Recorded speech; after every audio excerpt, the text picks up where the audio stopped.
Hello student, logic class में आपका स्वागत है। आज में पढ़ने वाले हैं रसायन में अध्याय नंबर 4 कक्षा 12वीं रासायनिक बल गतिकी के अंतर्गत आने वाला बहुत ही इंपॉर्टेंट टॉपिक और कंफ्यूजिंग टॉपिक, वो है अभिक्रिया की कोटि और अभिक्रिया की अणु संख्यता। इसके पिछली वीडियो में मैं आपको इसको सेपरेट पढ़ा चुका हूँ, अभिक्रिया कोटि क्या होती है, अभिक्रिया की अणु संख्यता क्या होती है। आज हम उसमें क्या देखने वाले हैं, अंतर को समझने वाले हैं। ठीक है, तो स्टार्ट करते हैं। चलो कैसे स्टार्ट करते हैं देखते हैं। ठीक है, सबसे पहले आपको अगर अंतर बतानी रहती है तो जिस हिसाब से क्वेश्चन रहता है उस हिसाब से आपको क्या करना रहता है, एक तरफ आपको अभिक्रिया की कोटि लिखनी रहती है और यहाँ पे एक दूसरे टाइप में क्या है, अभिक्रिया की अणु संख्यता है, उसको मैं एक तरफ लिखता हूँ इस प्रकार से।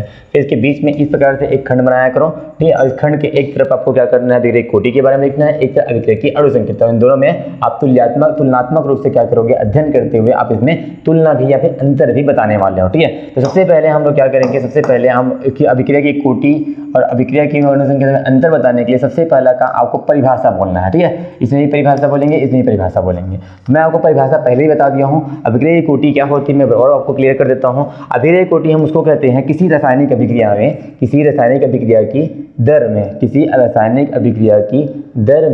दर व्यंजक में आने वाले किसी रासायनिक अभिक्रिया की दर व्यंजक में, दर व्यंजक क्या है मैं फिर से लिख देता हूँ, तब मैं आपको समझा दूंगा। ठीक है, दर व्यंजक हम जानते हैं, दर बराबर क्या होता है, अभिक्रिया की दर बराबर मैंने बताया था आप लोगों को कि बराबर यहाँ पे अभिकारक, ठीक है, अभिकारकों का सांद्रता लेते हैं हम लोग, अभिकारकों की क्या लेते हैं, सांद्रता लिया जाता है, अभिकारकों की सांद्रता। ठीक है, सांद्रता, ठीक है, अभिकारकों की सांद्रताओं का क्या करते हैं, गुणनफल करते हैं, गुणनफल। ठीक है, और उनके गुणनफल में आने वाले कुल घात को जैसे मान लेता हूँ मैं उसको n मान लेता हूँ, यहाँ पे समझाने के लिए n मान लेता हूँ।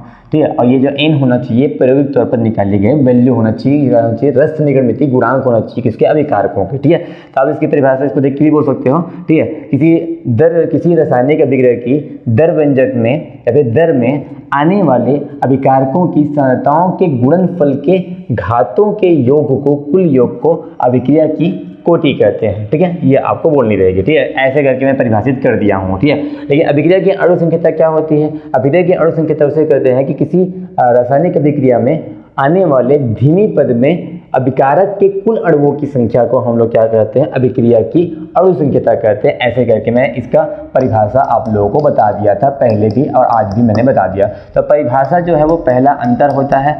मैं आपको परिभाषा आपको याद दिला दिया हूँ। ठीक है, एग्जाम्पल और बता देता हूँ आप लोगों को। ठीक है, जैसे मान लो एक अभिक्रिया हो रही है A से B और C से D क्या हो रही है, उत्पाद प्राप्त हो रहा है, तो इसका दर व्यंजक कैसे लिखते हैं, K बराबर अभिकारक A है और दूसरा अभिकारक क्या है, B है। अभी यहाँ पे कुछ नहीं है तो यहाँ पे एक लिख सकते हो। ठीक है, और यहाँ पे भी याद रखना कि ये जो मान लो कि प्रायोगिक मान है, तो इस प्रकार से आप समझ रहे हो, इसको जोड़ दोगे 1 + 1 करके, तो यही जो होगी अभिक्रिया की कोटि होगी, जिसे हम लोग n से रिपीट करते हैं, यानी यहाँ पे भी कोटि 2 आती है। ठीक है, अगर हम यहाँ पे अणु संख्यता की बात करें इसी अभिक्रिया के लिए, तो हम लोग यहाँ पे मैं अभिक्रिया वैसे ही लिखता हूँ, A + B से C + D बन रहा है। तो यहाँ पे से डायरेक्ट आप बोल सकते हो कि मान लो ये अभिक्रिया का जो पहला पद है वो धीमी पद है, और धीमी पद के अभिकारकों के अणुओं की संख्या, यहाँ पे एक अणु है फिर मोलों की संख्या को क्या कहते हैं, अभिक्रिया की अणु संख्यता बोलते हैं। तो यहाँ पे आपके पास जो अणु संख्यता आने वाली है, अणु संख्यता वो आने वाली है 2।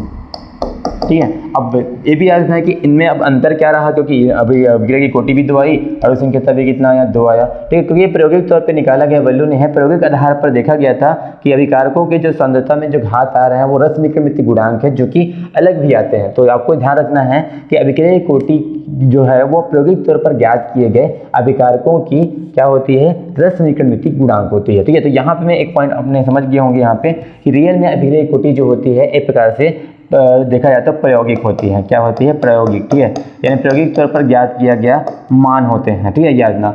और ये अभिक्रिया की अणु संख्यता जो होती है वो सैद्धांतिक होता है, ऐसे बोल सकते हो, यानी प्रायोगिक नहीं होता, यानी कि इसको हम लोग केवल थ्योरी रूप में समझ सकते हैं। ऐसे ही बोल सकते हैं कि यहाँ पे अभी धीमी अभिक्रिया मिल गई और यहाँ पे आप सीधा क्या कर देना, उसके रस निगमित गुणांकों को जोड़ देना, विकारकों के या फिर मोलों की संख्या या फिर अणुओं की संख्या को, वो आपको अणु संख्यता दे देगा। ठीक है, ऐसा करके। इसलिए ये अभिक्रिया कोटि क्या होती है, प्रायोगिक होती है, किंतु अभिक्रिया की अणु संख्यता या फिर आणविकता क्या होती है, सैद्धांतिक होती है।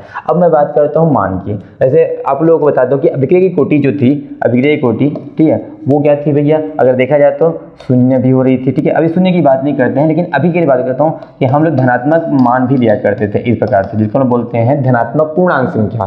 साथ में कुछ भिन्नात्मक संख्या भी आती है, 1/2, 3/2 या फिर 1/3 आ गया। तो इस प्रकार से भिन्नात्मक या फिर प्रभाजी वाला भी होते हैं, फिर दशमलव वाले भी क्या होते हैं, अभिक्रिया की कोटि होती है। और अगर हम बोले अभिक्रिया की अणु संख्या, तो ये जो आपके पास अंतर आएगा ये हमेशा क्या होती है, धनात्मक ही होती है, 1 2 3 4, इसमें भिन्नात्मक या दशमलव संख्या नहीं आती। ठीक है, ये भी इतना है। चौथा अंतर जो होगा कि अभिक्रिया की कोटि जो है वो शून्य भी होती है। ठीक है, लेकिन अभिक्रिया की अणु संख्या कभी भी शून्य नहीं होती, ये शून्य नहीं होती, ये बात को याद रखना, शून्य नहीं होती, ये बात है इतना। ठीक है, पांचवी बात यह है, आपको ध्यान समझना, पांचवी बात यह है कि अभिक्रिया की कोटि से, क्योंकि अभिक्रिया की कोटि आपको तब पता चलता है जब आप पूरे अभिक्रिया का अच्छे से उसके चरणों को, उनके पदों को अच्छे से अध्ययन करते हो, यानी क्रिया विधि का अध्ययन करते हो, तब जाके आपको प्रायोगिक तौर से क्या मिलता है, अभिक्रिया की कोटि प्राप्त होती है। एक प्रकार से देखा जाए तो इससे आपको अभिक्रिया की क्रिया विधि की जानकारी मिलेगी। अभिक्रिया की क्रिया विधि की जानकारी यहाँ से मिलता है, अभिक्रिया की क्रिया विधि, अभिक्रिया की क्रिया विधि की जानकारी आपको प्राप्त होती है, क्रिया विधि की जानकारी प्राप्त होती है, ऐसा आप कह सकते हो जानकारी। किंतु चूंकि यहाँ पे हम लोग अभिक्रिया की अणु संख्या में किसी धीमी पद को चुनते हैं, इसका मतलब पूरे पद को हम लोग एनालाइज नहीं करते, यानी कि इसकी क्रिया विधि को हम ध्यान नहीं देते। इसका मतलब ये हुआ कि अभिक्रिया की क्रिया विधि की जानकारी यहाँ से आपको बिल्कुल नहीं मिलने वाली है। ठीक है, तो अगर मैं इसको उलट दूँ मतलब इस प्रकार से मैं बोल दूँ कि इसमें अभिक्रिया की क्रिया विधि की जानकारी नहीं मिलती, ऐसा बोलना चाह रहा हूँ मैं। ठीक है, इस प्रकार से। ठीक है, अब एक और अंतर है, लास्ट अंतर है, मैं उसको लास्ट अंतर को बता देता हूँ। अंतर यह है कि जैसे कि आप अभिक्रिया की कोटि निकालते हो तो आप अभिकारकों की सांद्रताओं को देखते हो। ठीक है, और साथ में से घातों को देखते हो। ठीक है, घातों के योग को देखते हो, यानी कि आपको यहाँ से कोटि की सहायता से आप क्या निकाल सकते हो, अभिक्रिया की सांद्रता को भी निर्धारित कर सकते हो, अभिकारकों की सांद्रताओं को भी निर्धारित कर सकते हो। लेकिन अभिक्रिया की अणु संख्या से आप अभिकारकों की सांद्रता को निर्धारित नहीं कर सकते। जैसे यहाँ पे सांद्रता को लेकर चलना पड़ता है आपको, यहाँ पे सांद्रता ऐसे लेके चलनी पड़ती है, इसलिए आप बोल सकते हैं अभिकारकों की सांद्रता की गणना या फिर निर्धारण नहीं कर सकते किसमें, अभिक्रिया की अणु संख्या में। किंतु अभिक्रिया कोटि में अभिकारकों की सांद्रताओं का निर्धारण भी हम लोग क्या कर सकते हैं। ठीक है, इससे ठीक है, ऐसे करके हम बोल सकते हैं। ठीक है, तो इस प्रकार से आपने देखा 6 अंतर मैंने आपको बताया, लास्ट अंतर को मैंने आपको थ्योरी में ही बता दिया। ठीक है, लेकिन आपको इस प्रकार से 6 आपको अंतर काफ़ी है, 3 नंबर का क्वेश्चन आता है, तो अब इसके लिए प्रिपेयर कर लीजिएगा। अगले वीडियो का इंतजार कीजिए। धन्यवाद।